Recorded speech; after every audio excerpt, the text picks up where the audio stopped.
اللهم صل على سيدنا ونبينا وشفيعنا وحبيبنا مولانا محمد معدن الجود والكرم وآلہ الکرام وابنہ الکریم وامتہ الکریمۃ وبارک وسلم۔ کل جیسا کہ آپ نے سماعت فرمایا کہ صلح کلیوں میں جو لیڈر ٹائپ کے ہیں وہ لوگ اس طرح کی باتیں کرتے ہیں کہ ابھی وقت یہ نہیں ہے کہ آپسی اختلاف کو دیکھا جائے، ابھی سب کلمہ پڑھنے والے ایک ہو جائیں، جیسے دوسرے قوم میں الگ الگ فرقے ہیں مگر وہ سب ایک ہو جاتے ہیں۔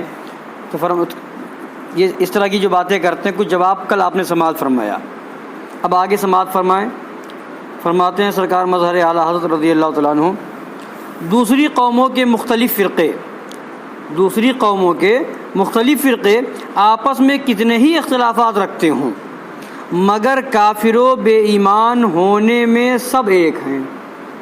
مثال دیتے ہیں کس کی؟ دوسری قوموں کو دیکھو، ایک ہو جاتے ہیں۔ تو دوسری قوموں میں آپس میں جتنا بھی اختلاف ہو مگر وہ سب کافر ہونے میں اور بے ایمان ہونے میں ایک ہیں، اور بحکم الکفر ملت واحدہ، ان سب کا باہمی اتفاق و اتحاد، کچھ جائے تعجب نہیں۔ حدیث پاک میں ہے الکفر ملت واحدہ، کفر سب ایک ملت ہے۔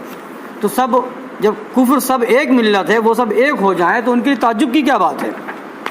لیکن ان فرقہائے مرتدین کے ساتھ مسلمانوں کے اختلافات، یعنی وہابیوں، دیوبندیوں، رافضیوں، قادیان جو مرتد ہیں، ان کے ساتھ جو ہمارے اختلافات ہیں، تو فرماتے ہیں لیکن ان فرقہائے مرتدین کے ساتھ مسلمانوں کے اختلافات ہرگز آپس کے اختلافات نہیں، یہ آپس کا معاملہ نہیں ہے۔ یہ فرقے تو اپنے عقائد کفریہ کے سبب اسلام ہی سے خارج ہو چکے، مسلمان ہی نہیں رہے، اپنے عقائد کفریہ کی بنیاد پر۔ اشرف علی تھانوی نے معاذ اللہ سرکار دو عالم صلی اللہ علیہ وسلم کے علم پاک کو جانوروں، بچوں، پاگلوں کی طرح لکھا معاذ اللہ رب العالمین۔ خلیل احمد امبیٹوی، رشید احمد گنگوہی نے سرکار دو عالم صلی اللہ علیہ وسلم کے علم کو شیطان کے علم سے کم بتایا معاذ اللہ رب العالمین۔ اسماعیل دہلوی نے لکھا معاذ اللہ سرکار کے بارے میں، مر کے مٹی میں مل گئے۔ تو اس طرح کی بہت ساری خباثتیں، تو یہ تو آپس کا معاملہ تھوڑی ہے، یہ تو ایسے عقائد کفریہ ہیں کہ ان کی وجہ سے جو لوگ ان عقائد والے ہیں، یعنی وہابی، دیوبندی، یہ سب اپنے عقائد کفریہ کی وجہ سے اسلام سے خارج ہیں، مسلمان ہی نہیں ہیں۔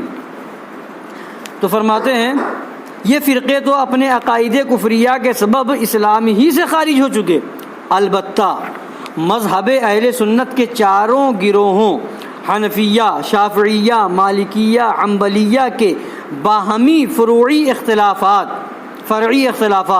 بے شک مسلمانوں کے آپس کے اختلافات ہیں۔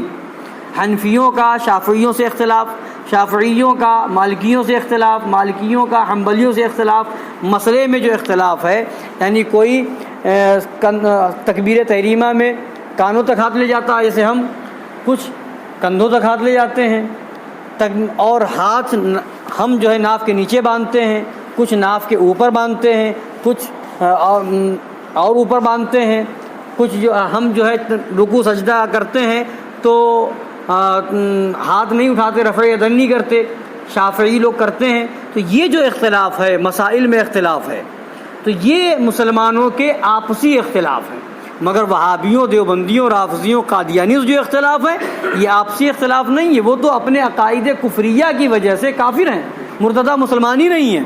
جب مسلمان نہیں تو ان کا اختلاف آپس کا تھوڑی ہوا، یہ تو دین و ایمان کا مسئلہ ہوا۔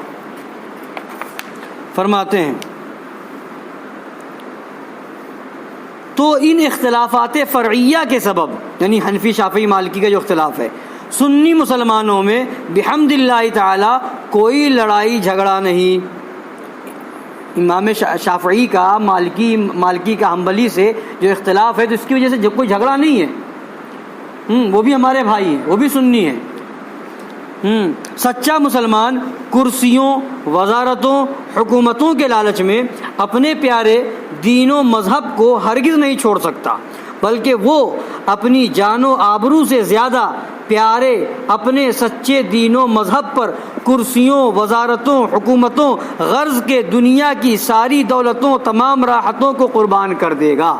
وللہ الحمد۔ مسلمان سچا وہ ہے جو کرسی کی وجہ سے دین کو نہیں چھوڑے گا بلکہ دین کے لیے کرسی کو چھوڑ دے گا.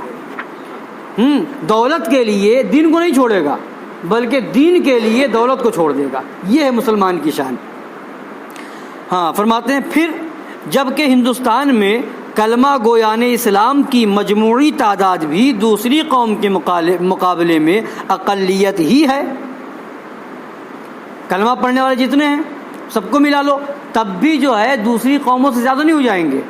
زیادہ وہ ہیں اور سب مل جائیں گے، وہابی، دیوبندی، رافضی، قادری، سب مل کر کے پھر بھی کم رہیں گے، اقلیت ہی میں رہیں گے. تو ان مرتد فرقوں کے ساتھ اتحاد و وداد کرنے کا بھی کیا نتیجہ ہوگا؟ اگر اتحاد کر کے ان سے بڑھ جاتے، تعداد میں زیادہ ہو جاتے تو ایک ظاہری طور پر بات سمجھ میں آتی ہے کہ دنیاوی اعتبار سے زیادہ ہو جاتے، مگر سب ملنے کے بعد بھی کم ہی رہیں گے، اقلیت ہی میں رہیں گے، اکثریت تو ہو نہیں جائے گی. تو کیا نتیجہ ہوگا؟ وہ اقلیت تو پھر بھی اقلیت ہی رہے گی. مدعیان اسلام مرتدین کو ملا لینے کے بعد بھی اقلیت اکثریت نہ ہوگی تو خدا و رسول جل جلالہ وصلی اللہ تعالی علیہ وعلی آلہ وسلم کے دشمنوں کے ساتھ اتحاد و اتفاق کا خسرت دنیا والآخرہ ذالک هو الخسران المبین کے سوا کیا حاصل؟ دنیا میں بھی نقصان، آخرت میں بھی نقصان. تو پھر نہ یہاں فائدہ نہ وہاں فائدہ، دونوں جگہ نقصان میں رہے تو اس سے کیا ایسا اتحاد کس مقصد کا؟ ولا حول ولا قوت الا باللہ العلی العظیم. اور فرماتے ہیں جو اس زمانے میں صلح کلی ٹائپ کے لوگ تھے، نیتا جو پاکستان بنانے کا مطالبہ کر رہے تھے، تو ان کا یہ کہنا تھا کہ ہم جو ہے پاکستان بنا لیں، حکومت ہماری ہو جائے گی، پھر ہم آپس میں طے کر لیں گے. تو اس زمانے میں یہ فرما رہے ہیں. اور یہ تو سیدھے سادے مسلمانوں کو محض سبز باغ ہی دکھانا ہے کہ حکومت حاصل ہو جانے کے بعد یہ مذہبی اختلافات آپس میں طے کر لینا. حکومت اگر مل بھی گئی تو اس کی باغ ڈور، اس کا حل و عقد، اس کا بست و کشاد سب کچھ معاذ اللہ انہی صلح کلی و نیچری و لیگی و بے دین لیڈروں کے ہاتھ میں ہوگا. ابھی جب کہ گنجوں کو ناخن نہیں ملے ہیں، یہ حال ہے کہ دین و مذہب پر قہقہے اڑائے جا رہے ہیں، ایمانیات و اعتقادات پر ٹھٹھے لگائے جا رہے ہیں. اگر معاذ اللہ حکومت خود اختیاری مل گئی تو یہ تمام مذہبی اختلافات طے تو ضرور کر دیے جائیں گے، مگر اس طرح جیسے مرتد مشرقی کہہ چکا. عنایت اللہ مشرقی ایک تھا جو انہی لیگیوں کے ساتھ تھا. اس نے کیا کہا تھا سنیے. اس نے کہا سب اعتقادی کتابیں، اعتقادی عقیدے کی جتنی کتابیں ہیں جلا کر فی النار و سقر کر دی جائیں گی معاذ اللہ. مذہبی کتابوں کا رکھنا جرم قرار دے دیا جائے گا. جب حکومت نہیں ملی تب دعویٰ کر رہے تھے کہ حکومت مل جائے گی یہ کر دیں گے معاذ اللہ. والعیاذ باللہ تعالی. بھولے بالے پیارے سنی مسلمانوں، اپنے دشمنوں سے ہوشیار ہو اس سے پہلے کہ ہوشیار ہونا کچھ نفع نہ دے. ولا حول ولا قوت الا باللہ العلی العظیم. اللہ تعالی ہم سب کو دین اسلام پر، سنیت پر، مسلک اعلیٰ حضرت پر سختی سے قائم و دائم رکھے.